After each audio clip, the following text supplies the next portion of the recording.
అసలు పెళ్ళికి ముందు తినేంత వరకు మమ్మీ ఊరుకునేదే కాదు. అమ్మ వెనకాల బడి ఇది తినండి, అది తినండి అని చెప్పి జాగ్రత్తగా చూసుకునేది.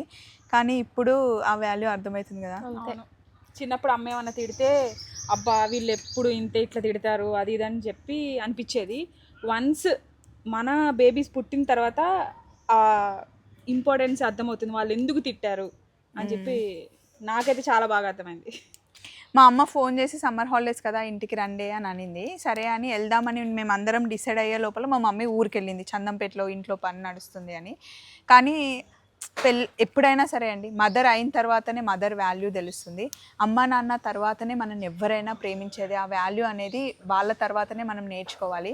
అంతేకాకుండా ఆడపిల్ల వస్తే అమ్మ నాన్న ఉన్నన్ని రోజులే మంచిగా చూసుకుంటారు కదా. కానీ వాళ్ళు ఉన్నా లేకపోయినా అన్నదమ్ములు వదినలు ఉంటే కనుక ఆడపిల్ల ఇంటికి వస్తే మంచిగా చూసుకోండి. ఎందుకో మేము చాలా కనెక్ట్ అయిపోయి చెప్పాలనిపించింది అనమాట. మా సరితని మిస్ అవుతున్నాం ఇప్పుడు. అవును, మేము పుట్టింది మా అమ్మకి ముగ్గురైనా ఇది సడన్గా వచ్చేసింది ఇట్లా మా లైఫ్లోకి. నలుగురం అయిపోయాం అనమాట. అమ్మ గురించి మాట్లాడుకుంటున్నాం అండ్ మా పెద్ద చెల్లిని కూడా పిలుస్తున్నాం అనమాట. ఎలా ఉంటుంది నలుగురు ఆడపిల్లలు ఒక దగ్గర ఉండి ముచ్చట్లు చెప్పుకుంటే ఆ సందడే వేరు కదా. ఇన్స్టాలో రీల్స్ పంపిస్తూ ఉంటుంది, నలుగురు అక్క చెల్లెలు కలిసి డ్యాన్స్ లేచింది మా Sarita. Laddu we are all missing you. Laddu come come పిలవండి దాన్ని. రా రా రా రా పక్కన కూర్చో.